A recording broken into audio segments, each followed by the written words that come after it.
Hello and welcome to episode 10 of Calder's Calling, AHL News Now's flagship podcast and your premier podcast destination for everything surrounding the American Hockey League. I am Corey Swartz and I am joined by Deana Weinheimer and Jay Forster. Guys, Merry Christmas. Welcome to the end of the year show. How are you guys feeling? Happy holidays. Extremely festive. I'm ready. I am ready for the holidays. Yes, same. We love Christmas. Yeah, it's hard to believe we're recording this on Tuesday. It's less than a week until Christmas, and I believe this is our end of the year show as well. So we're going to be talking about a variety of giving out our different end of the year awards, the Collies as we're calling them. And we're also going to be joined by a special guest, Patrick Williams, who contributes on the AHL.com amongst several sources with many great feature pieces.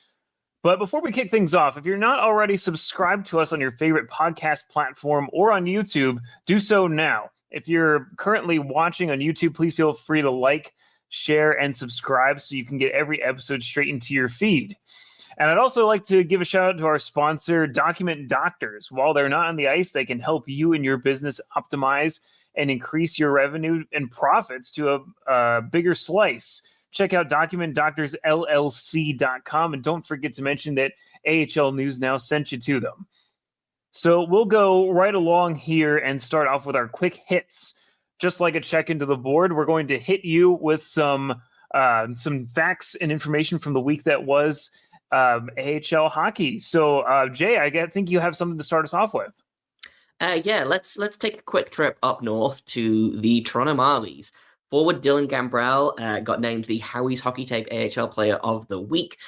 He had 5 points, including 2 goals and 3 assists in only 2 games, and helped the Marlies earn 2 big road wins as they try and make up some ground in the North Division, which is a little bit like the Thunderdome this season, I feel like. And one player that's really helping Toronto, other than Dylan Gambrell, is forward Alex Steeves. He is currently on a 15-game point streak. Yes, 1-5 with 11 goals and 9 assists. So he's heating up right at the time that they need him to be. Yeah, absolutely. Speaking of players heating up, the Washington Capitals recalled forwards Hendrix Lapierre and Ivan Miroshnichenko from the Hershey Bears on Tuesday. It would be the first NHL game for Miroshnichenko if he dresses on Wednesday, a former first-round pick of the Capitals, making his debut at just the tender age of 19 years old. And I'm going to have a highlight for you. This comes courtesy of the Cleveland Monsters. And just watch this very first pro goal for Justin Pearson. If you remember me talking last week, I was all excited about the teddy bear toss. Well, here we go. Teddy bear toss goal, first pro goal, and that unleashed an onslaught of stuffed bears, unicorns. I actually got pelted by a stuffed unicorn and a stuffed dog, I believe it was, in the press section. But new franchise record of 16,112. So, Corey, I know that doesn't beat your Hershey Bears, but for Cleveland, an amazing showing. And yeah, I just wanted to show that. And you can see former goaltender Brad Thiessen and then Monsters play-by-play broadcaster Tony Brown getting in the action too. So it's fun when press becomes involved there. So good job, Cleveland Monsters fans. I feel like scoring your first goal as a teddy bear toss goal has really kind of set up unreasonable expectations for how the crowd is going to react the next time you score. Like, is he going to expect 16,000 bears every single time he scores a goal? Because I would. But let's go over to the Central Division. Rockford IceHogs forward Logan Nijhoff was suspended for 2 games as a result of his actions in a game against the Iowa Wild on December 15th. Served his suspension over the course of 3 games in as many nights for Rockford on an elbowing incident. So from highs to lows with teddy bears to suspensions. I can tell you from being in my fair share of teddy bear tosses, if you're not getting pelted by teddy bears on their way to the ice, you are not doing it right. So Great to see that from Cleveland. They got a good showing for their teddy bear toss. We're seeing a few of those take place here across these last couple of weeks. I know it kind of caps off with Hershey's on January 7th, which we will be back to talk about in full swing here in the new year, which is great to see. Can I tell one unrelated teddy bear toss story? Absolutely. Which is that my team over here did one, but for a dog shelter. And so it was a dog tie toss. Which was very sweet, but also very dangerous because dog toys are typically a little bit sturdier than stuffed animals. I'm sitting right next to my dog Jasmine's toy box of years from Crinkling. It's her toys. I can confirm they're usually very sturdy with the squeakers and the stitching and all of that. So as cute as it is, yeah, that would kind of hurt. Like, I'm just thinking, so last season I went as a fan and I sat third row because I wanted the whole experience. I'd never gotten that before. And I got pelted. Like, yeah, it's fine. I was sitting in the media section. Normally you don't get hit by stuffed animals in the media section on Teddy Bear Toss. Got him. It's fine. But to have something like that hit me? No, that would hurt. Out there. Like, it was really great and it was fun and we enjoyed giving them all to a local dog shelter. But I did worry about the well-being of some of our players. Oh, hopefully they got enough into the ice that it didn't hurt too much. Mm-hmm. All right, our special guest for this week is Patrick Williams. He is top tier when it comes to coverage of the American Hockey League.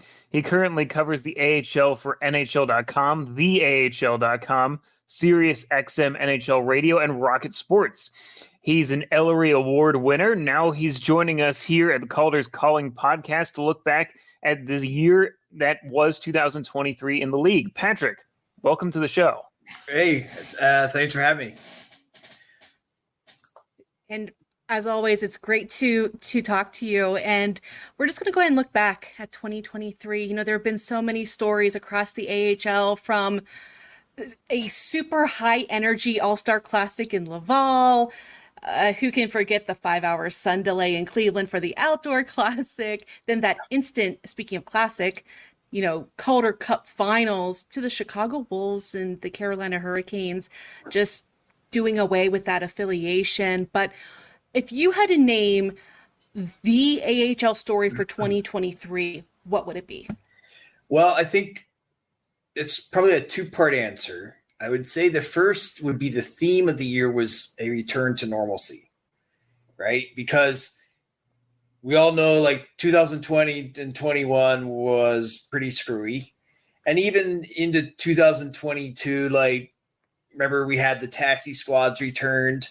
You know, there was a lot of still kind of lingering effects of the pandemic, and, you know, the player market was still pretty topsy-turvy, and, you know, there was a lot of change. Scott Helson was still obviously kind of really finally getting to settle into the job after having, you know, walked into, you know, a mess, you know, because of the pandemic. So this year felt normal for the first time since 2019, right? We had the All-Star game. That was a great start, I think, to the year. Laval put on a great show, sold out buildings, you know, for both nights for the event. You know, I think it really set a good tone for the league. And then, you know, you mentioned the Calder Cup final. I mean, that thing was a classic, right? And the wild part about that was how it started. The first two games that were like, just going to be anything but a classic. You know, yep. Hershey got outscored 9-0 on the road. You know, this is looking, I think, if people were being honest, it was looking like it was going to be a very quick series. And then, my gosh, you got to give the Bears credit. They just kept battling. They win 3 at home. They have a chance to clinch Game 6 on the road. They lose that. They're down 2-0 in Game 7 late in the second.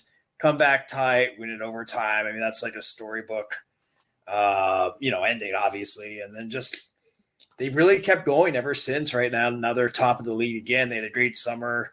Kind of reloading, and here we are, you know. And you mentioned the Wolves, obviously, and that that saga. So that's been obviously quite the story. So it's been a nice kind of, return to normalcy / a few curveballs, and the Wolves would probably be the biggest one of all.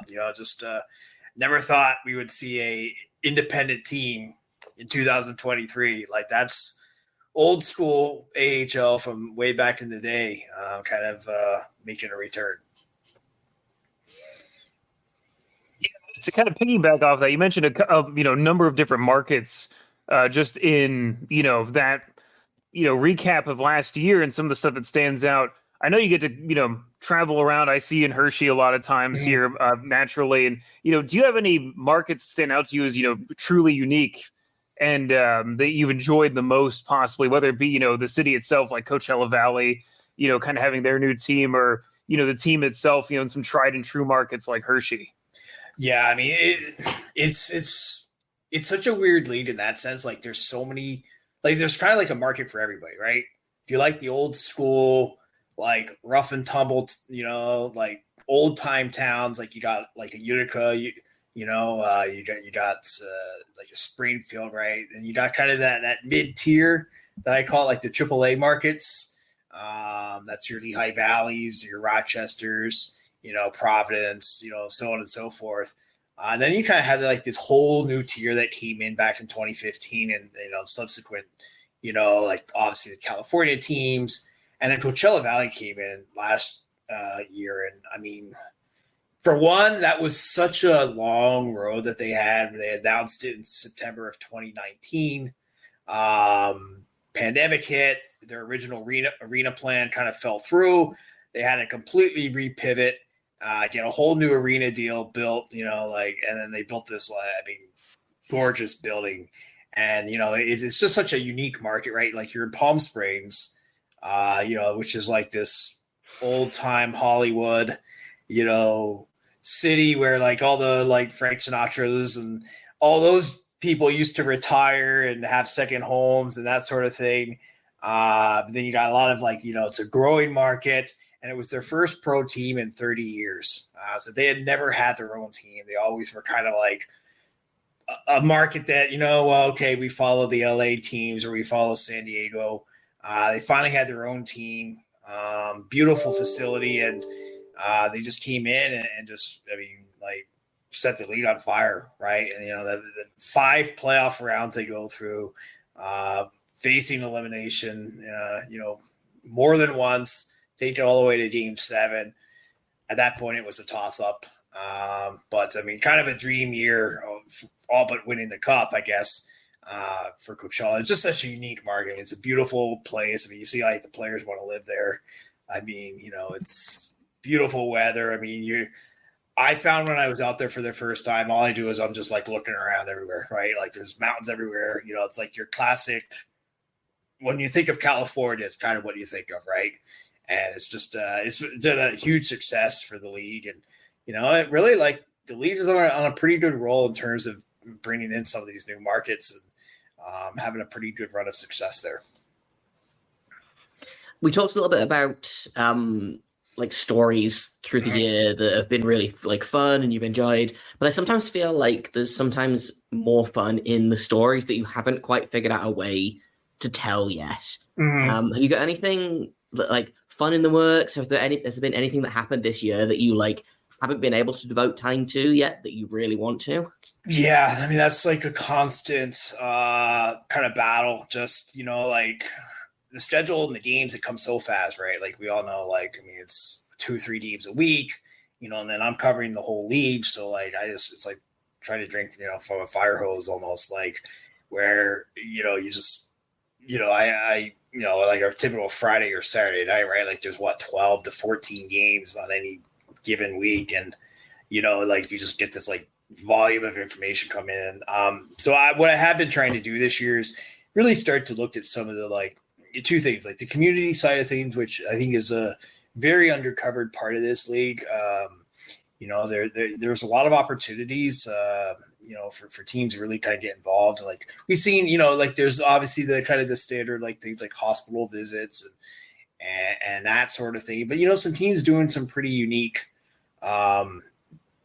outreaches, that like, and the players get into it. Like, that's the cool thing, right? Like, I mean, I think people might be a little surprised to hear that. The players really, they enjoy it.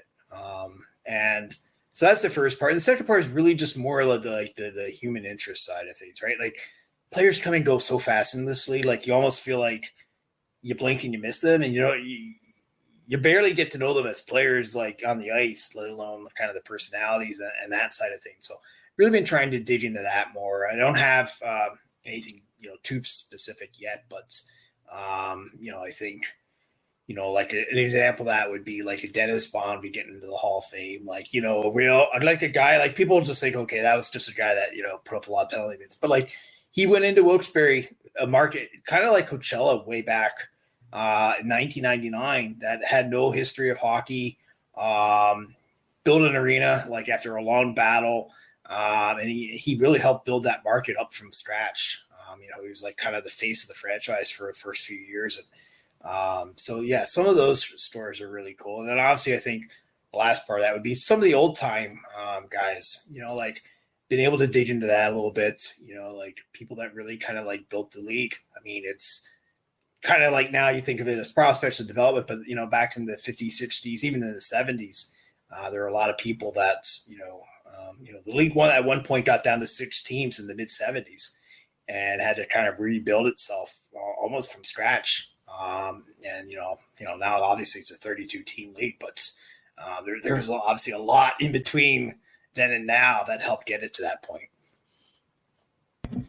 Yeah, you were just talking about some of, the different initiatives and stuff. And one thing I'd love to see, I know the NHL does some of this, or at least some of the NHL players do, where each player will kind of have their own little thing. Like in Cleveland, I know there's Captain Brendan Gaunce. Granted, he's up with the Columbus Blue Jackets right now, but he just started an initiative called Points for Pause, where for every point that he scores this season, he and his wife Heidi are going to donate $100 to the Cleveland, Ohio, or the Cleveland Animal Protective League.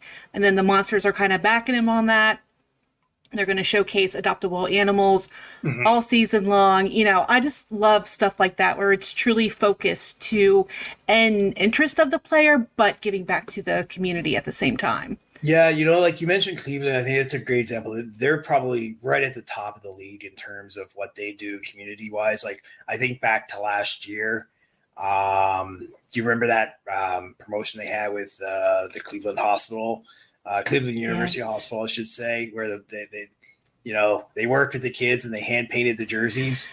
I mean, they're doing it again. I'd never seen that before, right? Like, like they put the video out, the kids are just like beside themselves, like getting to, obviously kids are going through, some real tough health struggles, and they're getting to sit, like it doesn't even matter that it's a professional hockey player. It's right. It's just like, when you're a young kid, right? Like anybody older is kind of cool, and spending the time with them, and like, then they get to see their jersey, kind of their handwork on the ice, and it's really neat. Like, really creative. I think that's the other thing that I'm noticing. Like, teams are really kind of like really pushing some of the boundaries in terms of, like trying some different things. And that's what I think is really cool about this level. Like the NHL, it's obviously a lot more difficult to do different types of promotions here. Like, it's a little bit more like anything goes, like you really can kind of like get creative, and like I can't imagine the NHL you'd be able to like have hand painted jerseys,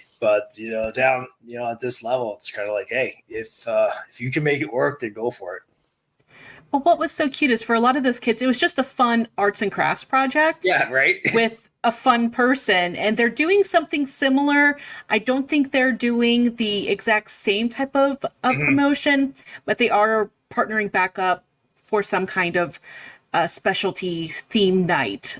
But I don't think it's going to be those hand painted nameplates, unfortunately. But those kids will remember that, years, in the future, right? Like certainly their parents will, their family, like, like this, that, like, hey, this person came in and spent time, and it's just, like, you think like, and that's I think a really important thing, really in hockey in general, and maybe specific to the league, is like building the next generation of fans, right? Like, that's when you kind of like really get kids into hockey, right? Like when they're kids, like, it sort of sets the habits for the rest of your life sometimes. And I think it's, aside from obviously, the community benefits, also just, in terms of building the next generation of fans, I think it's really good that they do that.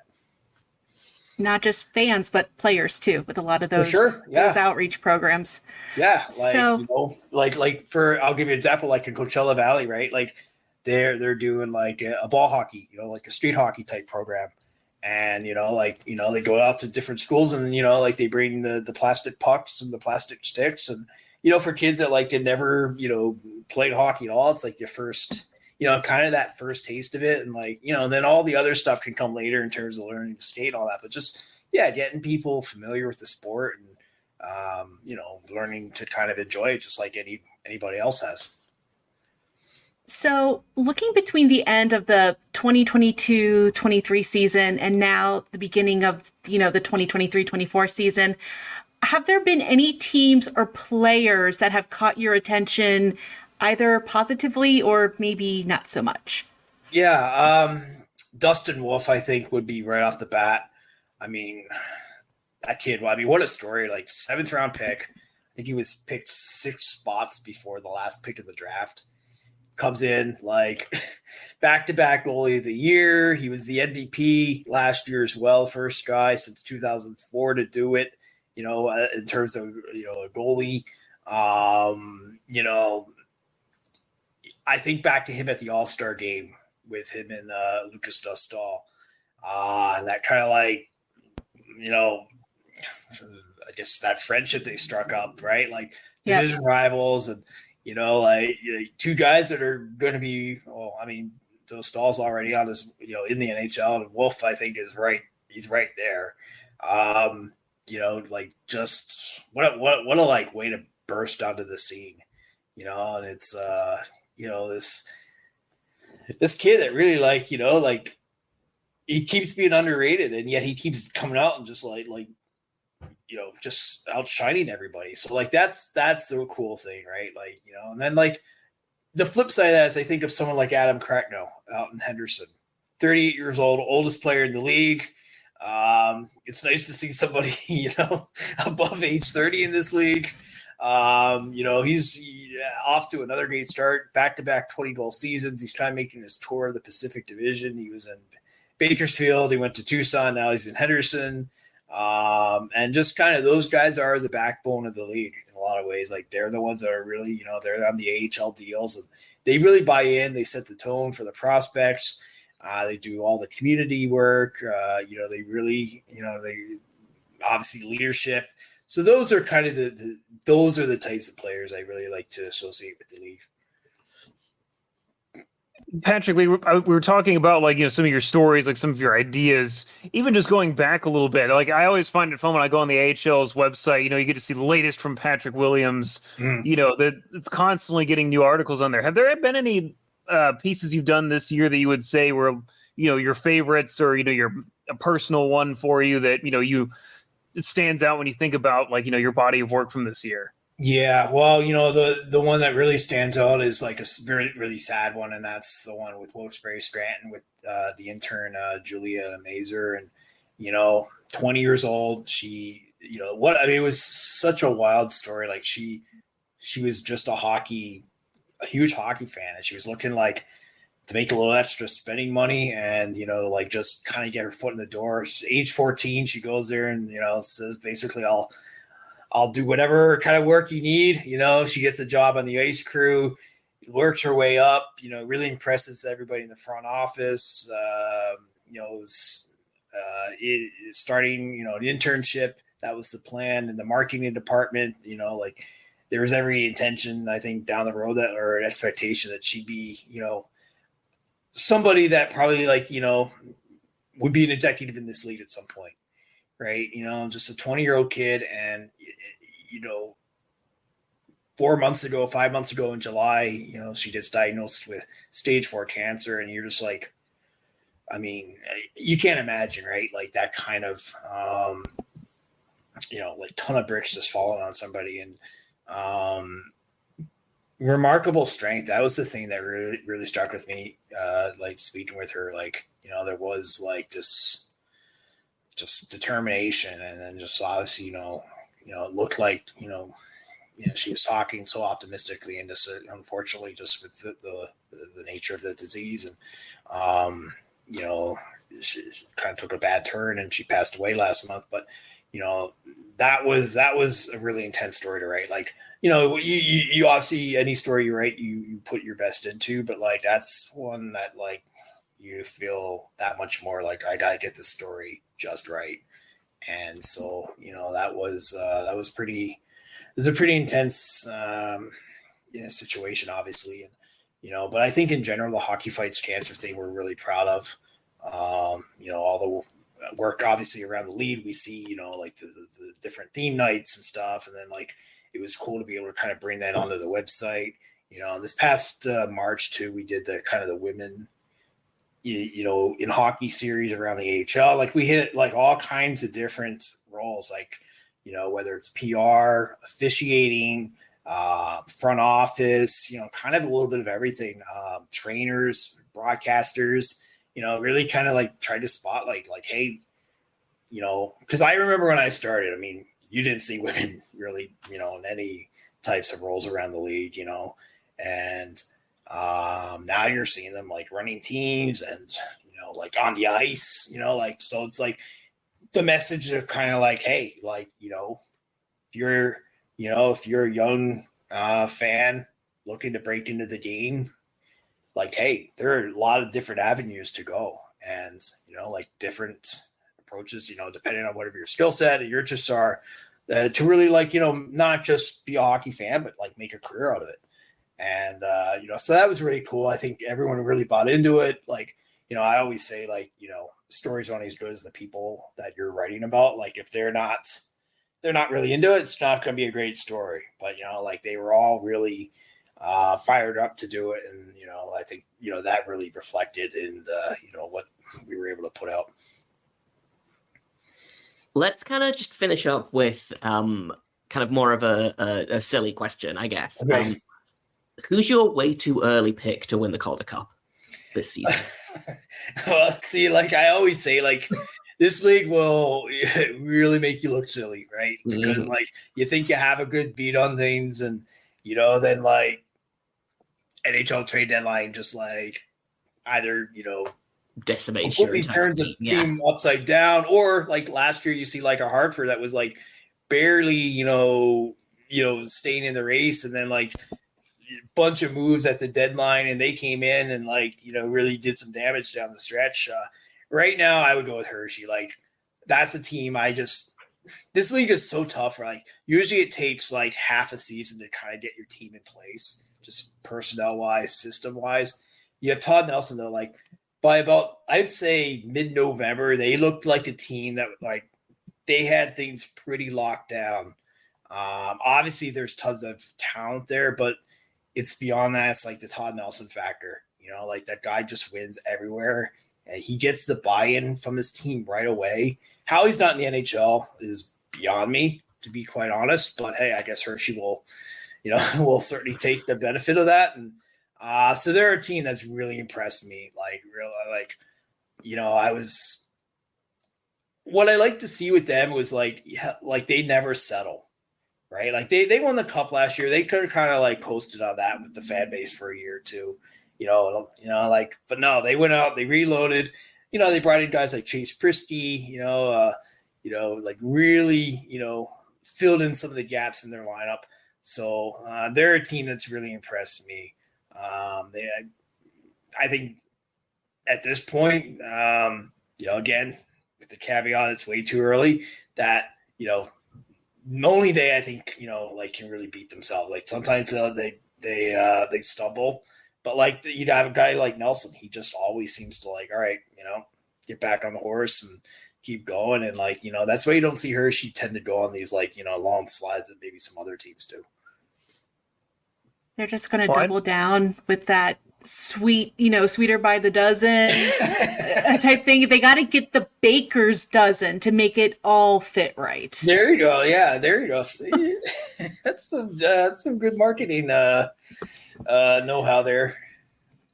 I was going to say, may have taken a couple classes. I was going to say, I know they could play that Mike Vecchione goal like at every stoppage, and if they weren't so great, they could totally placate me every single time, just because that goal is legendary. Honestly, it was fantastic. I've never heard a building go from like so loud you couldn't hear yourself think to like dead silence in like a second. Like that building was just, I mean, it was one of the most intense buildings I've ever been in. That Game 7. I mean, really. Both buildings throughout that whole series were fantastic, like great fan bases. But like Game 7 was just, I mean, where you sit in the press box is kind of like it's right in the seating area pretty much. And, I mean, those fans are just, I mean, just crazy. And then just that Vecchione goal, it looked like it was more or less a broken play. And, boom. And just like, it's like the air went right out of the building, so, I mean, but a fantastic series, two fantastic teams. You really could have, at that point, I think, flipped a coin. Somebody had to lose. So, but yeah, that was just an amazing series. It's one of those things, just when you think you've seen it all. Yeah, right. Yeah, for sure. Even as a, for me covering Hershey, like, you think you've seen it all, 12 cups, they went back to back. It's been a little while, but you think you've seen it all, and then something like this team comes along where it was just kind of, something special after something special. And like you said, Todd Nelson is such a fantastic coach. We're kind of, I think, thanking our lucky stars every time he does go behind the bench, just because we've seen a lot of, coaches go to the NHL and things like that. He's such a fantastic guy. Yeah, Hershey's had such a good run, like with him. You had Scott Nelson or Scott Allen before. You had obviously Carberry, you had Troy Mann, like, obviously then you go back to like, Boudreaux, even like, going way back early, the affiliation, like, like the thing with Hershey is like they were a good team, for much of last season, but they were certainly not the best team in the league, but like they were one of the, like, and to kind of like bring it to Cleveland, like they reminded me a lot of like Lake Erie in 2016. Like they just kept getting better bit by bit by bit. And then by the end they were clicking, right? And like they were at that point then difficult to stop. And that's kind of what they didn't peak too early. Like that was a really like, and then, obviously once the playoffs rolled around and they got tested pretty significantly by Rochester, for example. Like that was a tough series. And then obviously then they go to Coachella and you're like, whoa. I mean, Coachella, those first two games, I mean, they looked like, like a whole nother level. You're like, wow, Coachella. I mean, I had seen a lot of Coachella last year, and even against, some of the other teams, like I didn't see them ever play that well. And then they just come against Hershey. They were just flying. And then, to see them, see Hershey push back. It was like a great, 15 round fight, right? Like it's just back and forth. Two great opponents, both really just kind of like giving everything they had. And, great storylines, great coaches, Dan Bilesma, obviously on the other side. Really good personalities as far as both teams, and really cool fan bases. And then obviously I think the contrast of like the oldest team in the league, the most storied team in the league, and then kind of like the new upstart team, the new kid on the block coming in and had, kind of that swagger and came in and just, it was, from a writing standpoint, it's like everything you could have ever asked for, right? Like it was almost like, I don't have enough space. I don't have enough, to handle everything here. It was like, it's like the storylines were just like one after another. Yeah, you could truly pick from anything in that series. But Patrick, we'll let you go here on this one. Thank you so much for joining us. We'll always appreciate having you on to share some of your knowledge with us here. And again, thank you for joining us. Absolutely, my pleasure. Thank you. All right. Before we get to our next segment here, is your business growing beyond the four walls of your office? As businesses grow, so do the challenges of keeping people trained, safe, and supported. Document Doctors, a proud sponsor of the Calder's Calling podcast and AHL News Now, offers affordable solutions to help optimize your business and keep the good times rolling. They offer content-focused solutions such as training, document creation, back office process optimization, policy and procedure development, as well as much more. Support the podcast and AHL News Now by visiting them at documentdoctorsllc.com. And don't forget to mention us when talking to their team of contentologists. Shop and support small businesses today. All right, we will move right along to our next segment, which is our end of the year special that we are calling The Callies.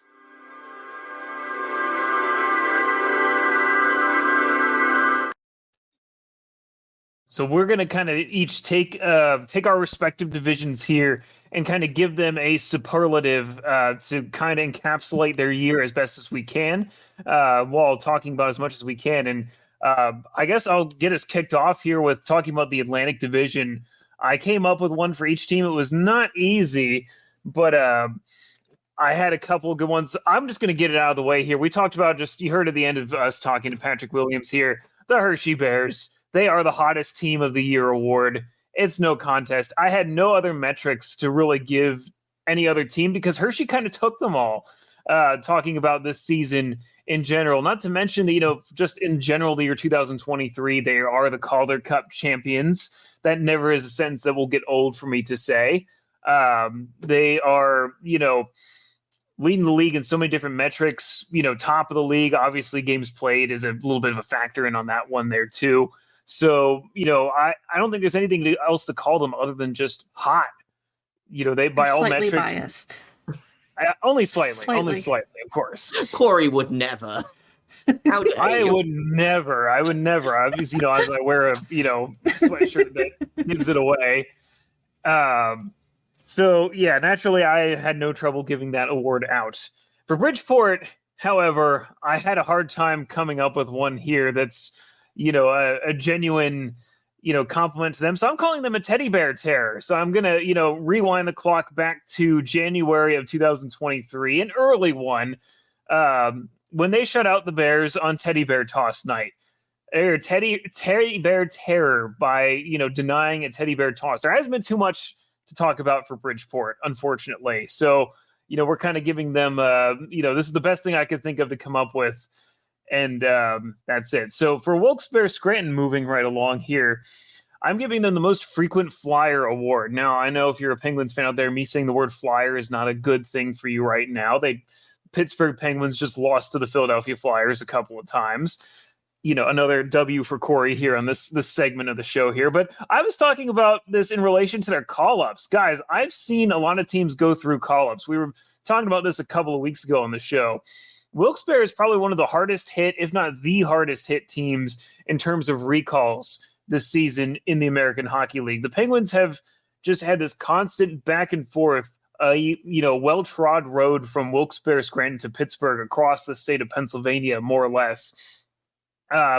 Pittsburgh's had injuries. They've had personnel issues. They've had struggles. They've been kind of experimenting with different players from Wilkes-Barre. It impacted their season, really to start off this year, as it did last year, where, instability in Wilkes-Barre kind of led to some struggles. And, you're hard-pressed to find another team that's, also including the Wheeling Nailers in on this, because they've had to, supply Wilkes-Barre with a lot of their talent just to field a complete roster. So the entire Pittsburgh organization here has, seen some mileage here. That's for sure. And moving right along, I had another fun one here, which is the Lehigh Valley Phantoms, who I'm giving them the Vampire Award. Not because, it plays in nicely with the theme of them being phantoms and, all that kind of stuff. But the Lehigh Valley Phantoms are struggling this year. They are currently, as we speak, outside looking in on the playoff race in the Atlantic Division, 7th and final team to not make the dance, so to speak. But if I'm a Phantoms fan, it feels like the soul has kind of gotten sucked out of me in a sense. They competed hard enough to earn a spot in the playoffs last season, did not get to actually have a game at PPL Center. They were dispatched in 3 games by the Charlotte Checkers of all teams. And due to the travel limitations there, none of those games happened in Lehigh Valley. And this is a team that, mind you, hasn't gotten a chance to host a playoff game since 2018. It's been a very, very long time for them. And, you're thankful for what you get each year that, since the pandemic, that we have hockey and we have, everything's kind of back to normal. But I do feel for them in the sense that this is a team that hasn't really gotten to enjoy some of the things, like the teams like Hershey has, Wilkes-Barre has, Providence, some of these other teams in the Atlantic. And I feel for them. The Philadelphia Flyers are rebuilding. But, when you usually say rebuild, you usually say, oh, good, we're going to start in the AHL and kind of work our way up here. But, all the suffering for Lehigh Valley, they've had a couple of, average teams to below average teams. It's built into what's been a pretty good season in Philadelphia, but it hasn't exactly translated to Lehigh Valley seeing a plethora of riches or anything quite like that. So to me, that's where the thought for vampire kind of comes in here. And moving right along here, Hartford Wolfpack, I give them the best rebound award. I remember talking about these guys at the beginning of the calendar year. They were down and they seemed to be out completely. It didn't seem like they had a prayer of making playoffs.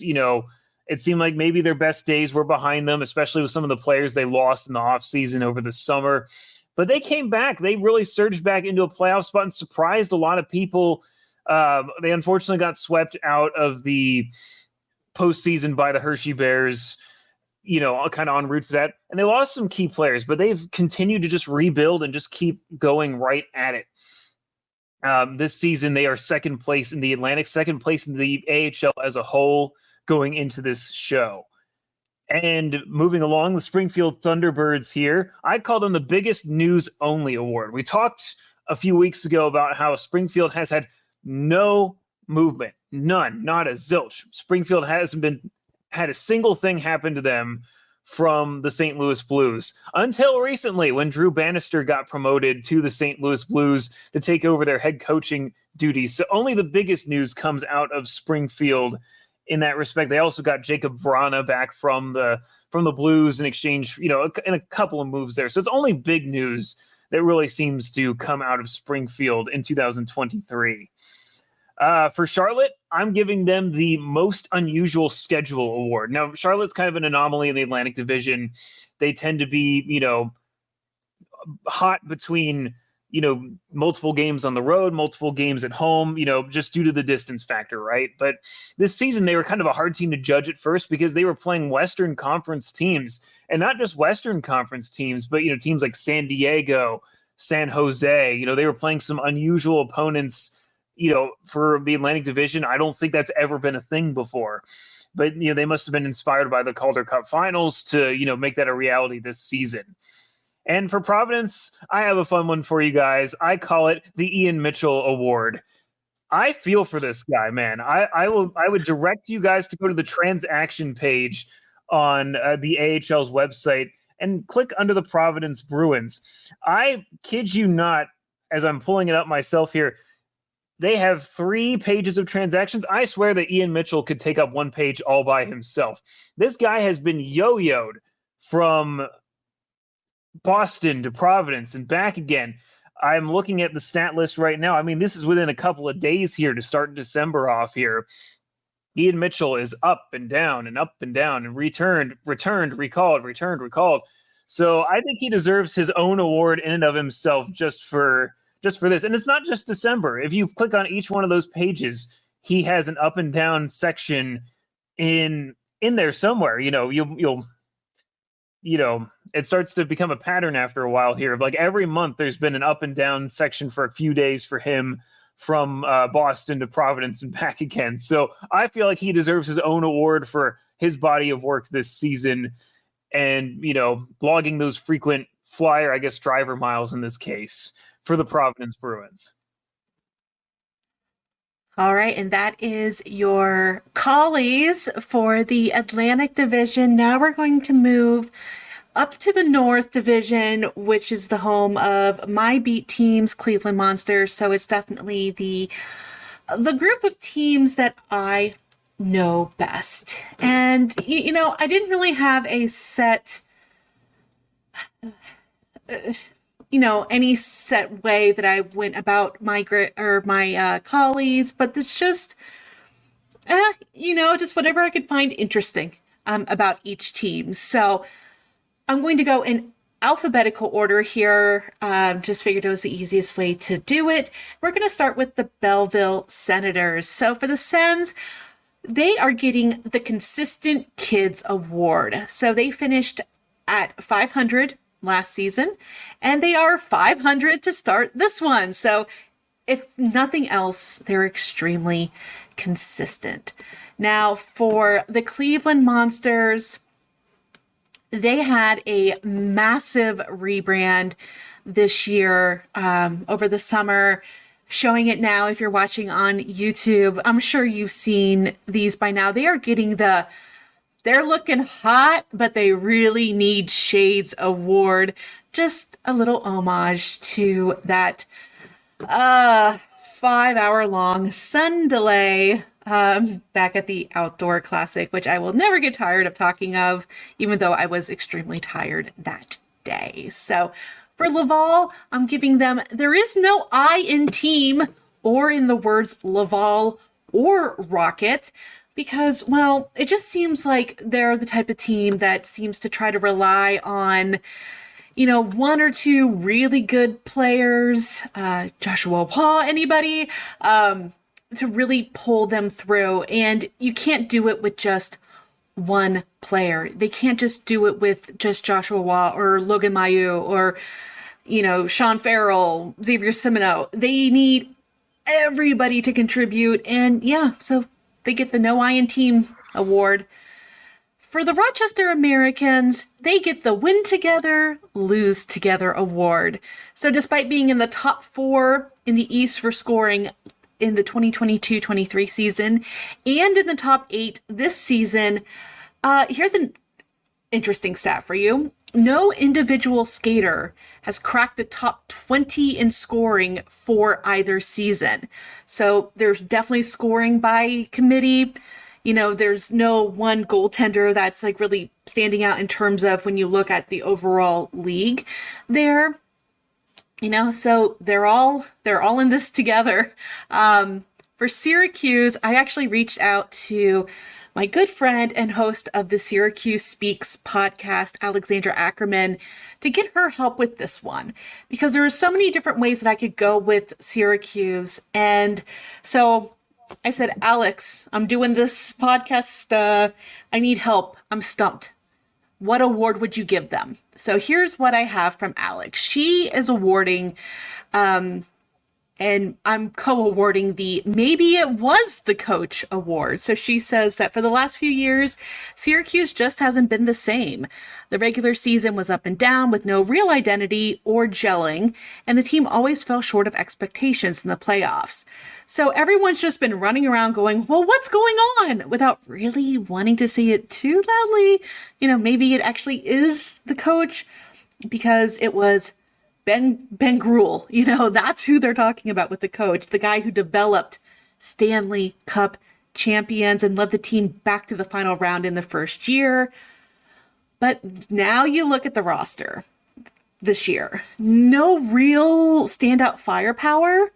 And it's just a blue line that's basically like 4 guys, and they're performing the way they are. And it's like, maybe it was the coach. So they have an award named for that phrase. For the Toronto Marlies, if you're watching YouTube, make sure you look back at your screen. This footage is courtesy of the Toronto Marlies on X. And they are going to be getting the Maybe You Should Stick to Your Day Job award. And of course, this is going to buffer on me. Great. So as you can see here, a few of the Marlies players are trying their hand at making gingerbread houses. It doesn't really go too well for them. They're kind of making a mess, but they're doing the best job that they can. So, but I got to give a shout out to the amazing headband that the one player is wearing. So you can see they're having a good laugh. They're having a good time. That's all that really matters. So guys, you're excellent hockey players, maybe not good construction guys and engineers. So definitely stick to the day job. And then finally, the Utica Comets, they get the Mixed Bag Awards. So this is one team that you really can never really count out. but far too often the team has to scrape for every last thing they have, from the multiple comeback wins in the playoffs. Who can forget that Game 2 in the North Division first round against Laval, where Utica tied it with 2 seconds remaining, went on to win in overtime. And now the recall of Nico Daws to the NHL. There are so many highs, but also you just got to look at their record to realize it's hard. It's hard. So with every up, there is a down, and you never really know what you're going to get with the Utica Comets. So that's the Collies for the North Division. But we do want to share something, a brand new partner of the Calder's Calling podcast. So guys, we all know sports betting has rapidly risen in popularity. And did you know you can actually bet in some places and with some sports books on the American Hockey League? I didn't realize that until very, very recently. So having multiple sportsbooks accounts is the simplest way to maximize your profit, and there has never been a better time to sign up. So when you visit our link at signupexpert.com/AHL, you'll be connected to all the sports books in your region, in the US and Canada only. So if there's sports books operating in your state or your province or your territory, you'll get access to those along with a review of each platform and its unique benefits. All of these sports books have valuable sign-up offers for brand new users, and when you register through our link, you will automatically receive the top offer at each one, while also helping to support us. When you use multiple sports books, you ensure that you always access the best available odds, which obviously is key to successful sports betting. So if you want to take advantage of these benefits and support our podcast, please consider signing up for your next sport book at signupexpert.com/AHL. Remember, you must be 21 or over, only valid in the US and Canadian provinces where sports betting is legalized. Please gamble responsibly. Now, we are going to go ahead and turn this over to the Central, and it's kind of going to be a grab bag here. So we each picked a few teams, and I'm just going to start out with two of them. So the Chicago Wolves. What else can we say other than they are possibly the newsiest team of the year, for better or for worse? You go from being a defending Calder Cup champion to not doing so well the next season. Then this past summer, we already talked with Patrick about becoming unaffiliated and trying to put a team together, which not really working, although they did beat Manitoba 6-3 in a daytime game today on Tuesday the 19th. And then we just had, we talked about it in last week's show with their head coach, Bob Nardella, being suspended for 10 games? Due to comments. So if there's anything else we can say about the Wolves is that they had a lot of news surrounding them. And for Texas Stars, I'm giving them the "Is it finally their turn yet?" award. This team was top of the Central Division last season. They're top of the Central so far. Now, this season, they have two of the top scoring talents in the league. I know what Patrick just said, but I have to wonder, is this finally going to be their season to take it all, or at least get into the finals? 2010 rematch, perhaps? Let me guess, they faced Hershey? That's exactly what happened. And I like the way that result went. Let me guess, Hershey won that one, huh? In 6 games, yes. It was similar to this past year where the Bears actually lost both games at home before going to Texas and winning 3 straight and then coming back and winning at Giant Center in Game 6, a game that I desperately wish that I had been at. I just want to see this Texas team under Neil Graham just have something really good to show for all their in-season success. Absolutely. I think that they deserve to have a chance here. It's been a little while since the Stars captured the Calder Cup. I believe they ended up making that happen a couple years later in 2014. Okay, and then moving on, I do have one more actually for the Milwaukee Admirals. Sorry, Milwaukee fans, this isn't going to be specific to your team, but this is more of a nod to our beat writer, Oliver Antone, that covers the Milwaukee Admirals for AHLNewsNow.com. And I'm giving him the SpongeBob Best Opening Line Award because he wrote an article at the end of November about the Admirals and their identity. And the opening line to this was, SpongeBob lost something once, his identity. And I just thought that was the most hilarious opening line to a thing. And so from now on, anytime I hear the Milwaukee Admirals, like in my head, I just go, I lost something once. And so forever you'll be connected in my brain. Sorry it wasn't more in depth than that, Milwaukee fans. He lost something he couldn't live without. My identity. That's a great episode. As a professional SpongeBob quoter in everyday situations, I am 100% on board with this pick. So I'll take on one here. Life, isn't it? Absolutely. I was about to say, literally most of the Christmas gifts I bought for people are SpongeBob memes between you and me. So, and the viewers here. Viewers already know. Moving along here, I have one for the Iowa Wild. I'm giving them the Jesper Wallstedt Award because he's a guy that we can't help but talk about on this show a lot of times. He's been excellent this season.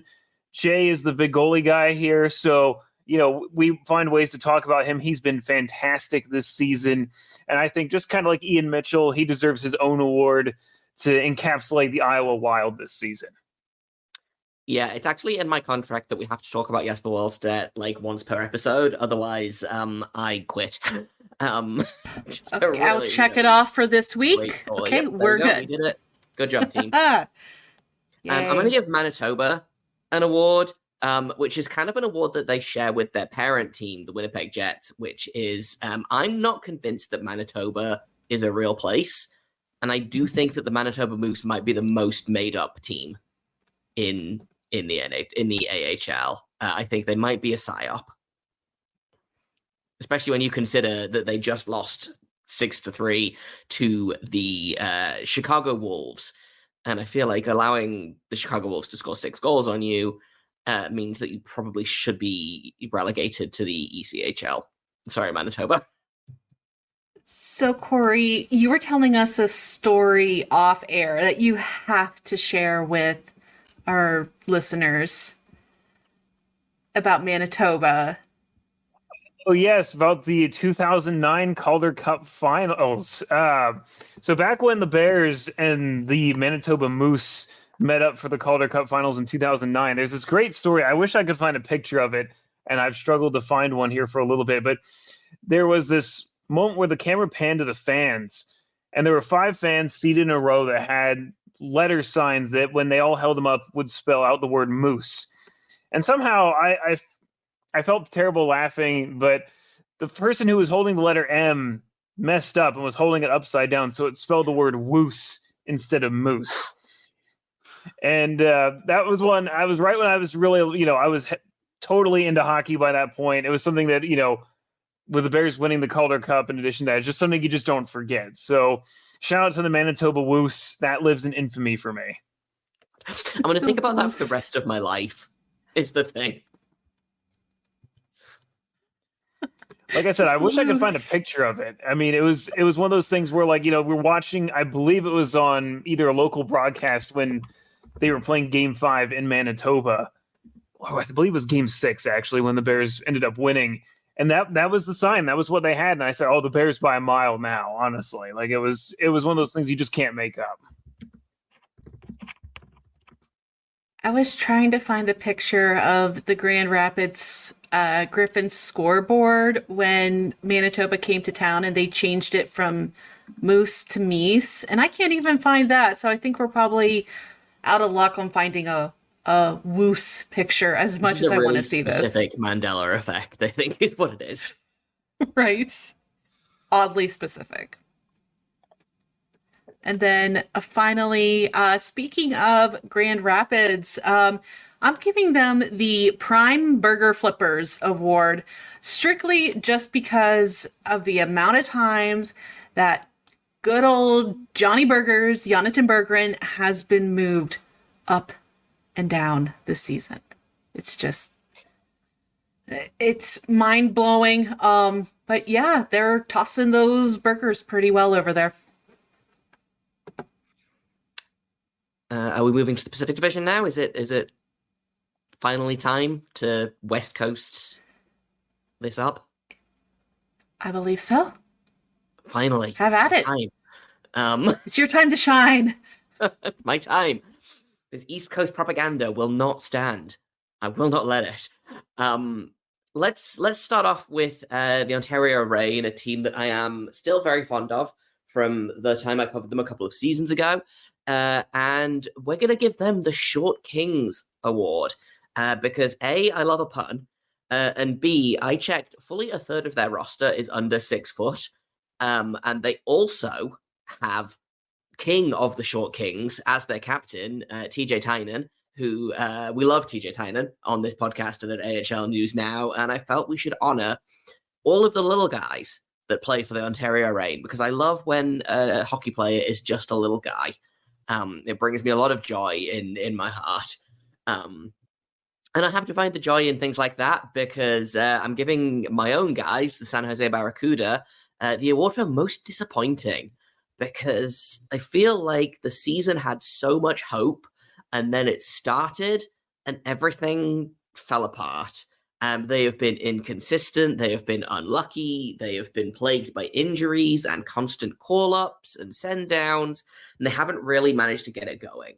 They have picked it up a little bit recently. I believe like fully a third of their wins have come against the Calgary Wranglers, which is very funny.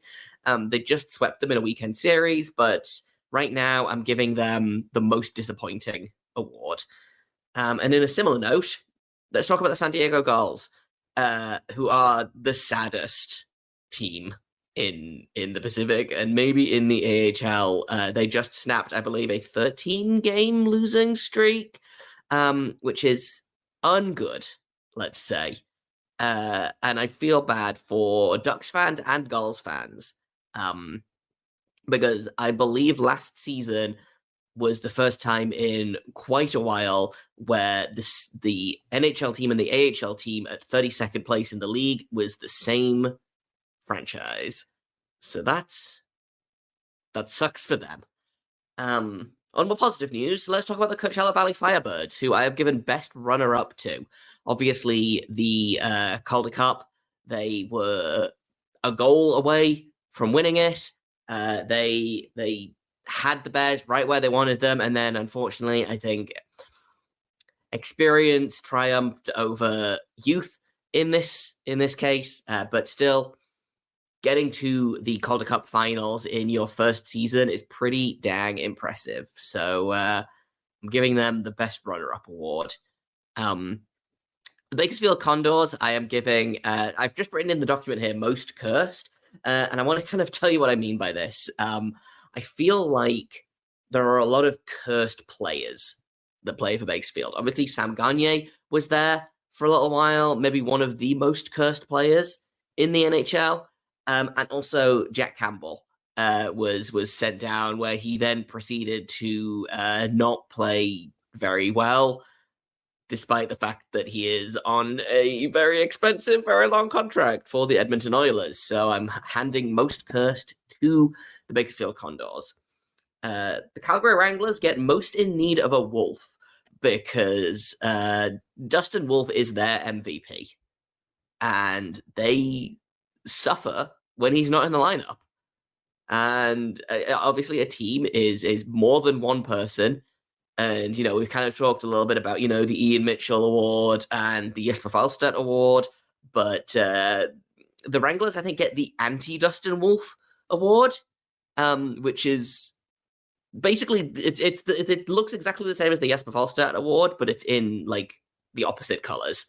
Tucson Roadrunners, the biggest positive surprise award for me. I don't know whether it's, again, like lingering Arizona Coyotes thing, but I never expect the Roadrunners to be any good, and they're holding their own in a surprisingly upside down Pacific Division this season. So shout out to the Roadrunners for making things work. The Colorado Eagles, I'm going to give the biggest "Why Are You Here" award. Not because they don't deserve to be in the AHL, just because I always think that the Pacific Division is made up entirely of Californian teams, and Colorado is very not in California. And I always think it's in the Central, and then I remember that it's actually a Pacific Division team. So they get the biggest "Why You Here" award. The Abbotsford Canucks, I'm giving the funnest team award. I enjoy watching their games. I think they've got a lot of really good players. They're another team that I wasn't expecting to be where they are in the standings. And I think they're neat. Finally, let's finish things off with Henderson, which is maybe the most... this is the award that I think is the least arguable. I'm giving them the worst helmets award because I hate those chrome monstrosities so dang much. They're distracting. They don't look good. I dislike them intensely. So a real mixed bag of awards there for the Pacific Division, but I stand by every single one of them. Hey, we live for mixed bags here. Uniqueness is our specialty here. So we will take all those awards, and congrats to everybody who won an award. We hope you like it this year. But that will do it for this week's edition of Calder's Calling, the last in 2023. We will have written coverage of the AHL over at AHL News Now throughout the rest of the year. I'm sure we'll have lots of year-end articles going up here very soon. So please check us out on ahlnewsnow.com. You can follow us on Twitter at AHL News Now as well. Please also subscribe and rate the podcast. Share it with your friends, family, neighbors, mailmen, someone at your next game, whoever you think would like hockey and likes podcasts. Finally, I'd like to extend a final thank you to our sponsor, Document Doctors. And until next time in 2024, I hope that we all see our teams win and we all enjoy the holiday break. Bye.